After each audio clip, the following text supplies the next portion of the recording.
2006లో వాళ్ళు నిజానికి forest rights act తీసుకొచ్చారు. అంతకుముందు పీసా వచ్చింది, అంతకుముందు SC/ST అట్రాసిటీ యాక్ట్ 170 వచ్చింది.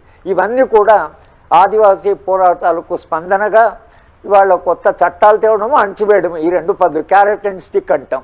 ఇవాళ భారతీయ జనతా పార్టీ దీనికి ప్రధాన కారణము ఈ నూతన ఆర్థిక విధానం ఏదైతే వచ్చిందో అది కాంగ్రెస్ పార్టీ దాన్ని తీసుకొచ్చింది.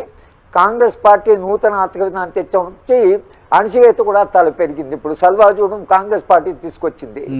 అంటే ఈ ముఖ్యంగా ఆదివాసీ ప్రాంతాల మీద ఎందుకు ఇంత ఒత్తిడి, ఎందుకు ఇంత మారణకాండ అనేటువంటి ప్రశ్న అడిగితే ప్రధానంగా ఛత్తీస్గఢ్ ప్రాంతంలో ఒక అంచనా ప్రకారం 44 లక్షల కోట్ల ఖనిజ వనరులు ఉన్నాయని, ఈ మధ్యన అక్కడ బంగారపు గనులు కూడా ఉన్నాయని అంటున్నారు.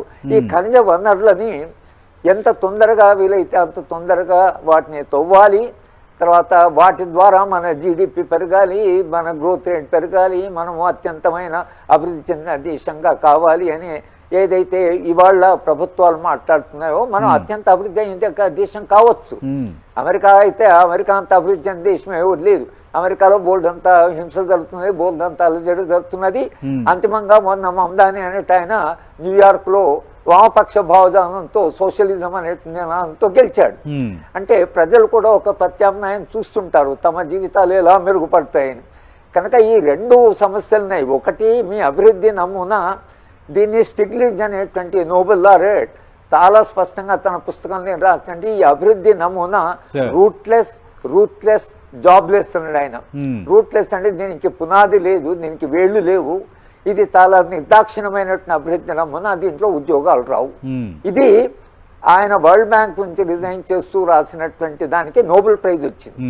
కనుక ఆయన చెప్పాలంటే నిర్దాక్షిణమైనది, ఇది అమానవీయమైనటువంటి అభివృద్ధి నమూనా. దాంట్లో భాగంగానే ఇవాళ మొత్తంగా జరుగుతున్న హింసాకాండను దాంట్లో భాగంగా చూడవలసి వస్తుంది. కానీ ఇప్పటికైనా ప్రభుత్వాలకి, రాజ్యానికి, పౌర హక్కుల సంఘంగా మేము నిరంతరంగా చెప్తున్నది ఏమిటంటే, మీరు సమస్య లోతులోకి వెళ్ళండి.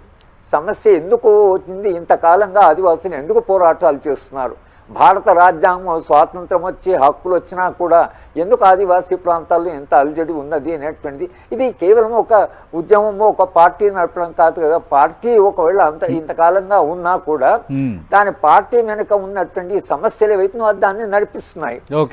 ఈ పార్టీ మొత్తంగా మీరు రేపు నిజంగానే అణిచివేసినాం అనుకున్నా కూడా ఏ సమస్యలు అయితే ఇంతకాలం ఈ పార్టీని నడిపాయో ఆ సమస్యలను మీరు వదిలేస్తే ఆ సమస్యల పరిష్కారం ఏంటి, దాని కొరకే మేము